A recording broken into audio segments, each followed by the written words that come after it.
Well, you should have already listened to part one. So now here we are at For All of Congress. This one's for you, part two. The spending must be aggressively reeled in. My advice is to deeply cut inefficiencies. Start with welfare entitlement programs, bloated federal departments such as the Forest Service, the BLM, EPA, DEQ, and other inefficient and overlapping programs and departments.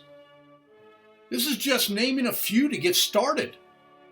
If Congress really wants to help the American people instead of playing Santa Claus by continuing to add to the welfare programs and get people to work, give them pride by being productive. The purpose of welfare should not be to have generations on the welfare rolls, but instead to help people in need to get beyond the need for assistance. Stop bringing workers across our border to fill jobs in the United States. It is a simple concept.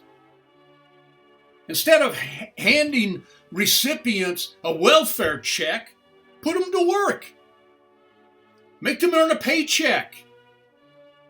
If they know there was no money for food unless they went to work, it would be a completely different welfare budget. But I believe the biggest reason for the present inflated welfare budget is simply because it is how Congress controls the voters. Santa Claus gets the most votes as long as he keeps handing out presents. Take the presents away, there are no more votes. Proving once again, it is not about what is best for Americans and America. As always, it is about career politicians getting their votes. In order to reduce the deficit and get America back on the right track, it comes down to a drastic cut in spending, a real balanced budget that is a much smaller budget, and a Congress that is mainly concerned with what is best for America, not their vote tally at election time. I guarantee a politician who is doing the right thing for America will be reelected.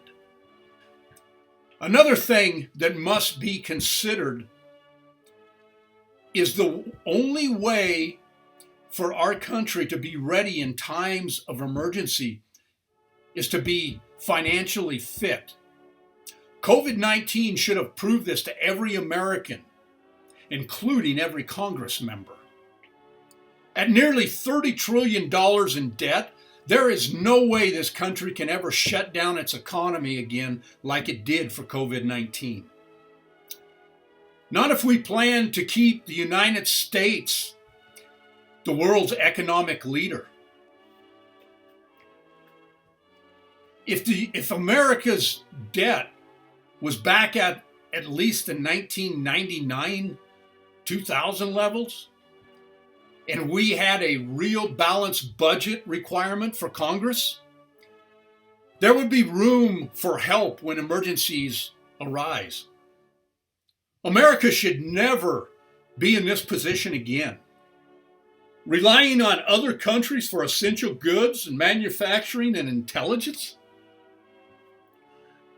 This is the only proven concept to true solvency, prosperity, and the world leadership.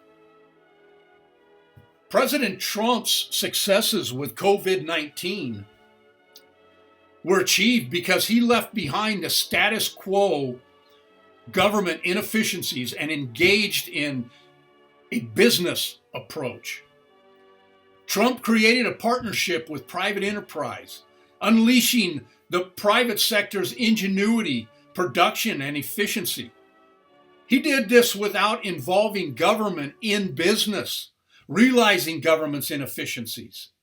This shows it takes a businessman to understand how to utilize businesses' strengths. President Trump proved his knowledge in how he successfully handled COVID-19. Are there more like Ted Cruz, Mike Lee, John Kennedy, Steve Scalise, Jim Jordan, Louis Gohmert, Marsha Blackburn out there? We need good conservative blood. We need some new Congress members. We need politicians that still believe they are one of us. Politicians who still believe in our Constitution. Not owners of this elitist attitude and class that has taken over Washington, D.C. and state governments as well. But who is to blame? Not only are the politicians corrupt and apparently above the law, but we also must admit, we the people are to blame as well. We are the people who voted them in and keep doing it with blinders on. Everyone stand up and call or write your government officials. Let them know what you stand for. And if they want your vote again, they had better start representing your views, which is what they were elected to do. Instead, they get there and start to play the I scratch your back, you scratch mine type of politics that has taken over. America's citizens, stand up and take America back before it's too late. Stand up and let the politicians know who it is that they work for. It sure is not the lobbyists and special interest groups that have taken over Washington, D.C. The politicians were elected by the people, for the people. It is time they started working for the people. Contact your government officials and tell them how you feel and how you believe. Tell them if they want your vote again, they better listen. They better start representing those who they were elected to represent. The spinning mentality in government has become unrealistic, unsustainable, and irresponsible. Washington, D.C. must change their attitude on spending. As in all things coming from Washington, D.C., it is politics first, including spending. Instead of requiring a balanced budget, and the budget is based on politics, which really means votes. Politicians are far more concerned about what buys them the most votes than they are with what is best for America. A true balanced budget is more than just spending as much money as there is money to cover it. A true balanced budget is spending only what is necessary. The focus should be on setting taxes to cover necessary spending. Instead, Washington, D.C. has priorities mixed up. They all believe in spending money, then setting taxes to cover what they spent.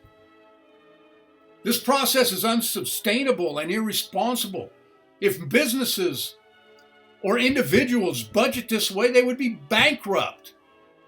I would say at this point, with the United States nearing $30 trillion in debt and growing, the United States of America should be considered bankrupt.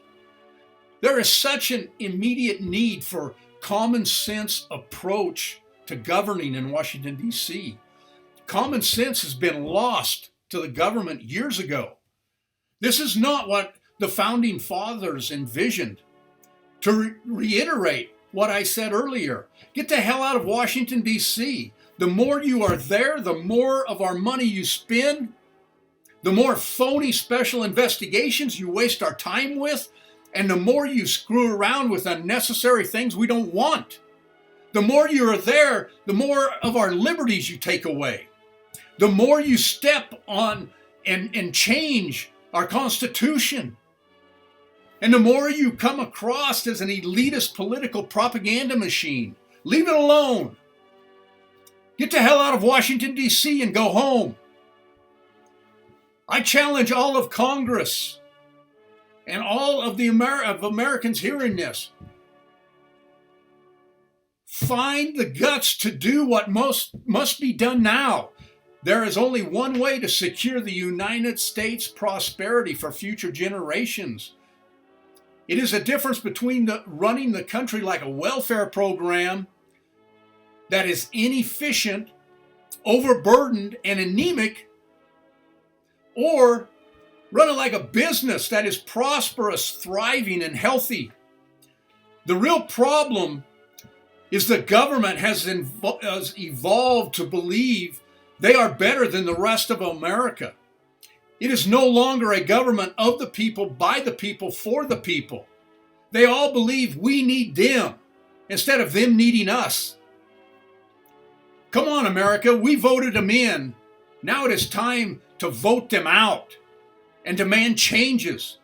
If they do not perform, get rid of them. Do not vote them back in. We need to take America back. And your vote does matter. Vote conservative in 2020. Let's see what we can accomplish here. My aim is to create a loyal following so I can continue bringing awareness to these kinds of issues. We will talk about issues in our government, the erosion of our culture, the minimizing of our way of life, and the disregard for our Constitution. I would appreciate you all exploring, donating, subscribing, joining, and shopping on my sites. You will see them displayed at the beginning and the end of the videos. Until next time, this is Common Constitutionalism, and I am Mitch. Thank you, America.